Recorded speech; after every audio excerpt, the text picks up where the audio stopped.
Assalamu alaikum dear students. Bismillahirrahmanirrahim. नन ज़मून topic थे 1956 कॉन्स्टिट्यूशन ऑफ पाकिस्तान. नमूंगा 1956 कॉन्स्टिट्यूशन वाइड पाकिस्तान अवल ने कॉन्स्टिट्यूशन दे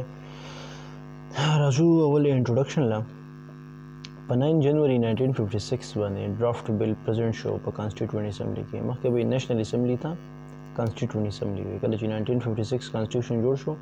नो दागी ने बाद कॉन्स्टिट्यूएंट असेंबली नूम चेंज शो नेशनल असेंबली का और द 1956 कॉन्स्टिट्यूशन सर पाकिस्तान चिकम दे यो मतलब डोमिनियन स्टेट दागी चेंज हो ठीक हो खाबल 23 मार्च 1956 के द कॉन्स्टिट्यूशन इन्फोर्स शो दे पर 9 जनवरी 1956 का ड्राफ्ट बिल प्रेजेंट शो दे कॉन्स्टिट्यूएंट असेंबली था बे 23 मार्च 1956 में एडॉप्ट शो दे इन्फोर्स शो दे जदी कॉन्स्टिट्यूशन सर सिचल वशो چې د गवर्नर जनरल कम ऑफिस چې دی هغه چینج شو د پریزیډنټ سره مطلب صرف نوم چینج شو مخکې به د سټیټ هیډ به گورنر جنرل ټیک شو او د 1956 کانسټیټیوشن کې د سټیټ هیډ ته پریزیډنټ و په دې کانسټیټیوشن کې 234 آرټیکلز وو 13 پارټس پکې او 6 شیډولز وو اوس راځو د دې فیچرز لا چې دې فیچرز څه دي خصوصیات څه دي 1956 کانسټیټیوشن کې نو فرست نمبر زموږ سره دی پارلیمنټری سیستم 1956 کانسټیټیوشن وی چې په ملک کې با پارلیمنټری سیستم وي پارلیمنټری سیستم زموږ سره څه دی چې ریل پاورز با یي د پرایم منسٹر سره او نومینل پاورز به یي د پریزیډنټ سره پریزیډنټ به صرف سیریمونیل فنکشنز کوي او بل د دې سره به لیمیټډ پاورز دي د ایج با 45 year دیو مسلمانی او دیو خامخا د نیشنل اسمبلی ممبر وي بل د پریزیډنټ الیکشن کم فرانچایز چې دی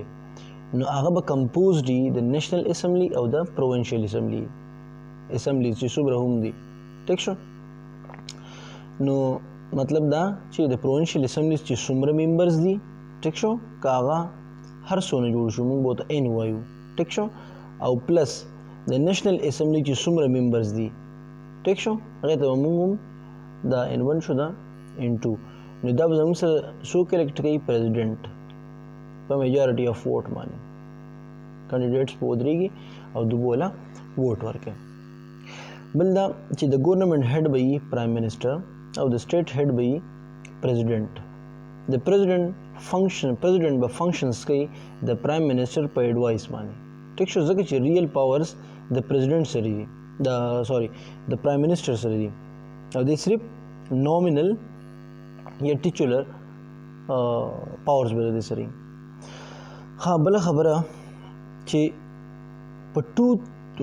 3/4 میجارټي باندې پریزیډنټ نیشنل اسمبلی امپیچ کولی شي مطلب لری کولی شي په 3/4 میجارټي کې په نیشنل اسمبلی کې 3/4 میجارټي رااله نو پریزیډنټ بیا امپیچ کولی شي په دې باندې بل پریزیډنټ په دوه پیرونو سیوا ناراضي مطلب په دریم پیر باندې ناراضي 2 ټرنز یو پیر راغی پریزیډنټ شو 5 سال تیر کړ بل پیر راغی 5 سال تیر کړ نو بیا به ناراضي ها بیا راځو پرایم منسٹر لا پرایم منسٹر با اپوائنٹ کوي د پریزیډنټ با اپوائنٹ کوي پرایم منسٹر ٹھیک شو مطلب د پرایم منسٹر اپوائنٹمنٹ با پریزیډنټ کوي بل د پریزیډنټ کوډ ریموو هیم پریزیډنټ پرایم منسٹر لړکولی شي کچرتا پریزیډنټ دا پته ولګي چې په نیشنل اسمبلی کې د پرایم منسٹر سره نو کانفیډنس دی کانفیډنس وسره نشته ووټ اف کانفیډنس وسره نشته ووټ اف کانفیډنس دی ته ویل کېږي چې اوس زمونږ پریزیډنټ سونه ممبرز دي اوس پریزیډنټ چې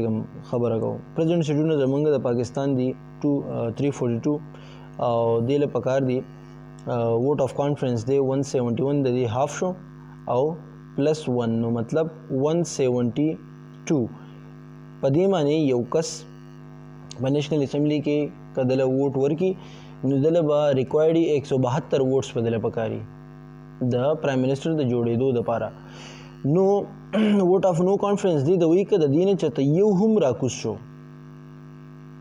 د دې نه مطلب یو ممبر ته هم لاړو نو پرایم منسٹر د افیس ختمېدی شي او که پریزیډنټ ته پته ولګي نو پریزیډنټ به دته وایي چې ته ماته خپل کانفرنس شو کا نو دی به هلته کې پریزیډنټ به جوائنټ سیشن راوغواړي او بیا به څه چل وشي بیا به هغه بوله ووټ آف کانفرنس ورکړي ټیک شو که 72 راغی جو ټیک شو دی به پاتې شي او که 72 رانغی نو دی به لر شي پرایم منسټر بیا ها پریزیډنټ به پرایم منسټر ته وایي چې شو که ماته کانفیډنس لکه کوم چې تېره خبره مو وکړه او پرایم منسټر کیبنټ به ریسپانسبل نېشنل اسمبلی ته بل دا خبره یاد ساتئ چې اډلټري ایج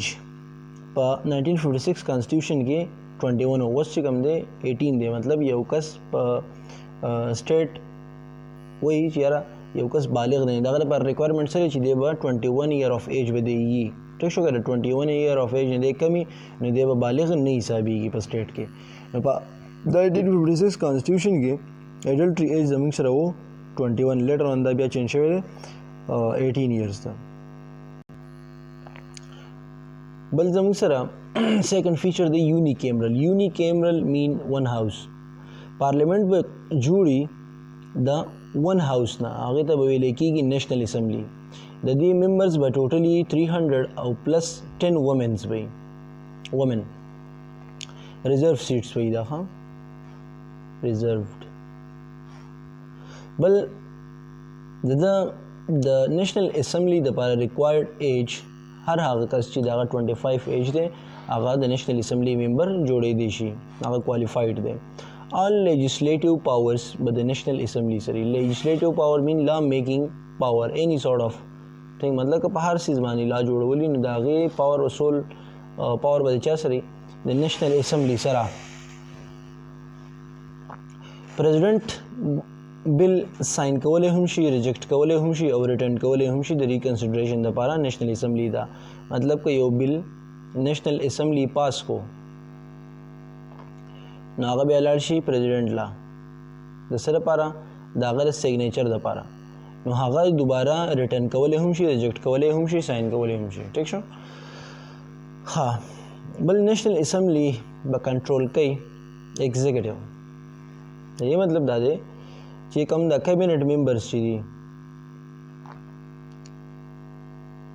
کیبنټ ممبرز دا ایگزیکټیو هیډز دي د ډپارټمنټس چې څومره هم ډپارټمنټس دي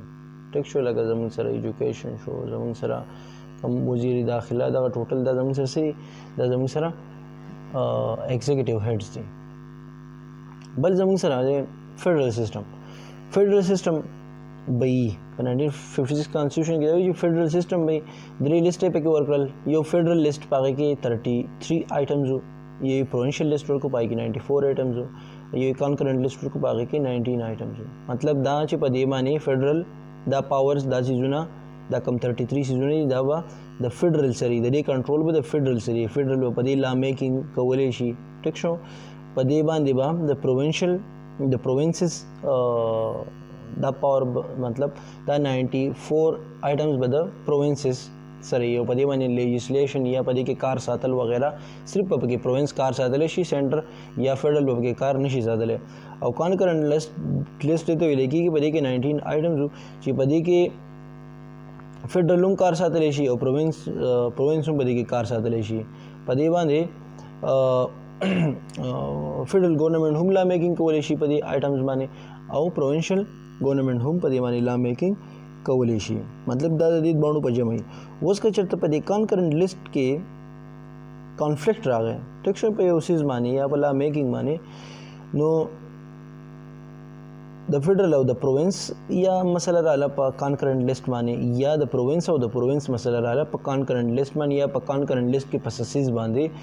نو دغه مسله به څوک حل کوي دا به چیف جسټس دی به میډیټري دی به میډیشن کوي د دوی په منځ کې ټیک شو ها بل دا خبره یاد ساتئ چې په 1956 کانسټیټیوشن کې د پاکستان 2 پروونسز وو ټیک شو 2 پروونسز څنګه یو زموږ سره ویسٹ پاکستان او بل زموږ سره ایسٹ پاکستان و که تاسو یاد کړئ نو 1 یونټ سکیم کوم چې 1955 کې راغلی و نو ویسٹ پاکستان چې کوم 4 ایڈمنسټریټیو یونټس وو هغې یو پروونس ته املګمیټ کړو. بل څلورم نمبر زموږ سره د پروونشل سټرکچر چې پروونشل سټرکچر به څنګه پروونشل سټرکچر به سیم ایز ټو کوم چې فیډرل سټرکچر دی اپ شانتي سیم ټو سیم به اسمبلی ممبرز وغیرہ هر سره ټیک شو. اوس راځو وایو پروونشل اسمبلی به په پروینس کې یو پروونشل اسمبلی ټیک شو هغه اسمبلی به الیکټډ لکه څنګه چې فیډرل اسمبلی. ریل پاورز به د چیف منسٹر سره او دی به صحیح دی به الیکټ کیږي ټیک شو. اول به الیکټ کیږي د پروونشل اسمبلی لپاره ټیک شو او بیا به الیکټ کیږي انډایرکټلی د چیف منسٹر لپاره. نو ریل پاورز لکه څنګه چې د پرایم منسٹر الیکشن او هر څه دي کنه ریکوایرمنټس هغه ټول به د چیف منسٹر مطلب په سټیټ کې به پرایم منسٹر سره پاورز او په پروینس کې به د چیف منسٹر سره پاور ریل پاورز به د سره ټیک شو. نو دغه چیف منسٹر د پرایم منسٹر سره کمپیر کوي خو هغه پوره سټیټ خبره ده د پرایم منسٹر او د صرف د لیمیټډ پروینس خبره ده. او څنګه چې زموږ سره پریزیډنټ دی دغه شانتي زموږ سره په صوبې کې گورنر دی ټیک شو. نو د سره به صحیح نومینل پاورز وي او دی به اپوینټ کیږي دی به الیکټ کیږي نو مطلب دی به سلیکټ کیږي او څوک به سلیکټ کوي څوک به اپوینټ کوي پریزیډنټ به اپوینټ کوي آن د ایڈوایس آف پرایم منسٹر ځکه چې پارلیمنټري سیستم دی. ها اوس دا خو ټیک شو. پروونشل اسمبلیز دوبه لا میکینګ خپل لا میکینګ باډي به ټیک شو دوبه مطلب لاګانې جوړوي د پروینس لپاره کم چې د دوسره لیست دی کم چې پروونشل لیست دی په هغه آیټمز باندې ټیک شو. ها په کلاس 191 کې او په کلاس 193 کې 191 دا خبره کوي چې په سکیورټي او په اکنامک ټیک شو ریزنز یا په 193 کې دا خبره کانسټیټیوشنل ریزنز ټیک شو کرایسس رالل نو یا انسیکیورټي رااله یا اکنامک ډیپریشن راغی نو په دې باندې به بیا دا به څوک ډیل کوي بیا دا به سینټر ډیل کوي. نو په دغه 191 کلاس او 193 کلاس کې دا اوور رایډینګ پاور او ایمرجنسي پاورز ټیک شو دا په دې ټیم کې دا سینټر سره وي. ها د پروونشل اسمبلی ممبرز به 300 ممبرز دي او 10 به ریزرو سیټس دي چا د پاره د وومن لپاره. ها بل د زموږ سره انډیپندنٹ جوډیشري سینټر کې به سپریم کورټ وي پروونسز کې به های کورټ سي ډسټرکټس کې به سبارډینیټ کورټ سي او د هایر کورټ سره به صحیح او بس کولی شي دوبه انټرپریټیشن اف د کانسټیټیوشن دا پاور به درې سره دوبه کانسټیټیوشن انټرپریټ کولی شي د کانسټیټیوشن تشریح به کولی شي چې یاره د دې ټکی څه مطلب دی ټیک شو. هیر ډسپیوټس های کورټس could hear disputes between government د گورنمنټس په منځ کې چې کومې مسلې دي نو هغه به های کورټ ډیل کوي ټیک شو. بل د لیګل رائټس اف سټیزن دا به های کورټس به ګارډینز دي د لیګل رائټس اف سټیزنز کوم چې کانسټیټیوشن ورکړي دي سټیزن لا نو دی به د هغې ګارډین که چېرته د یو سټیزن د رائټ وایلیشن کېږي نو های کورټ به د سټیزن رائټ پروټیکټ کوي ټیک شو. بل زموږ سره د 6 نمبر فنډامنټل رائټس نو 1956 کانسټیټیوشن کې سیول رائټس او پولیټیکل رائټس دای سټیزنز لا ورکړي خو دا شرط وبګي چې ان کیس آف ایمرجنسی دغه رائټس سسپینډ کېدی هم شي که ایمرجنسی رااله نو دغه رائټس به سسپینډ کېږي. حجی بل 7 نمبر زموږ سره د ډایرکټیو پرنسپلز اف سټیټ پالیسی ډایرکټیو پرنسپلز اف سټیټ پالیسی مطلب دا چې په سټیټ کې یو پالیسی جوړیږي نو د هغې د جوړولو اصول به څه هغه به د کومو اصول انډر جوړیږي مطلب که په سټیټ کې هر لا جوړیږي نو دا پرنسپلز یې ورکړل چې یاره دا هر سره به پکې قطع کېږي او د دې انډر به چې دا هر سره پکې موجود وي ټیک شو. اوس وایو تاسو پوه شئ پرنسپلز دا ډایرکټیو پرنسپل اف سټیټ پالیسی دی پرنسپلز پرووایډ کړ ګایډ لاینز سطح پالیسی میکنگ ته مطلب کاغه په نیشنل لیول یا کاغه په پروونشل لیول ک اسمبلیز لا میکنگ کوي یا یو پالیسی پروګرام سکیم وغیرہ سټیټ یا پروونس لا تیاری یا یو لا جوړي نو د هغې دپاره دا کوم ډایرکټیو پرنسپلز اف سټیټ پالیسی دا ګایډ لاینز پرووایډ کوي.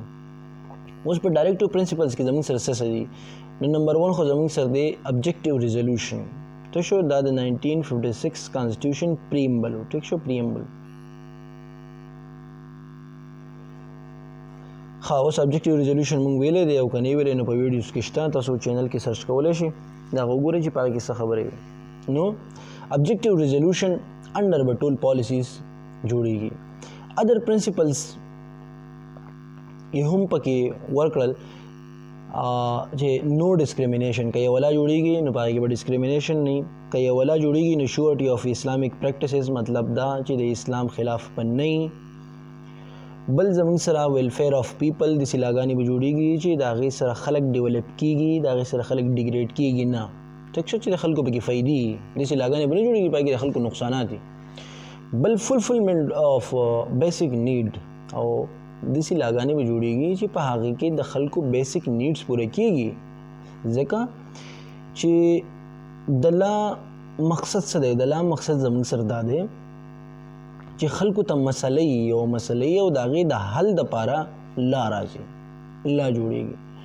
نو اوس چې داسې لا جوړه شي چې هغې خلکو ته څه فایده نه وي، نو د هغې لا هېڅ ویلیو نشته. دلته کې هم دا خبره کوي چې داسې لاس به جوړیږي چې د هغې خلکو ته صحیح بنیادي فایدې رسي. ټیک شو. ها، بل زموږ سره 8 نمبر دی اسلامک کریکټر. نیم د ملک شو اسلامک ریپبلک آف پاکستان. پریمبل شو ابجیکټیو ریزولوشن. ابجیکټیو ریزولوشن تاسو وګورئ چې څنګه اسلامک کریکټر دی نه دی. ټیک شو. نو لا اگینسٹ لا، داسې لا به نه جوړېږي چې هغه د اسلام خلاف وي. ټیک شو.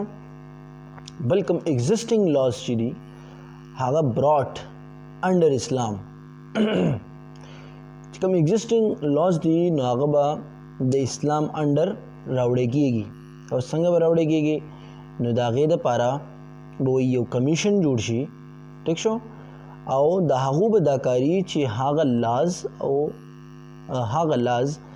او د اسلام په منځ کې سره ولي کنفرمټي راولي، یو شانوالی راولي، هغه لاز د اسلام سره یو شان دي کی. ټیک شو. دا به د دې کمیشن کاري. او بل دا امپورټنٹ خبره ده چې ناٹ ډکلیئرډ سټیټ ریلیجن، اسلام ناٹ ډکلیئرډ سټیټ ریلیجن، مطلب دا چې په 1956 کانسټیټیوشن کې دا ونه وي چې یاره اسلام به زموږ سټیټ ریلیجن وي. اوس خو پرزنټ کوم چې 1973 کانسټیټیوشن دی نو په هغې کې د سټیټ ریلیجن اسلام دی. نو په 1956 کانسټیټیوشن کې د سټیټ ریلیجن اسلام نو. ټیک شو. اوس راځو ورکینګ آف د کانسټیټیوشن لا، چې دا څومره مطلب په ورکینګ کې و، څومره ډیوریشن دی. په 23 مارچ 1956 کې دا امپلیمنٹ شو او په 7 اکتوبر 1958 کې دا ایبروګیټ شو، ختم شو، کله چې ایوب خان مارشال الله خو اسکندر مرزا لګولی او خو بیا دغه نه پاورز ایوب خان واغوستل. په دې کې څه کوېسچنز وي نو بالکل تاسو کولی شئ په کمنټس کې. تھینک یو سو مچ.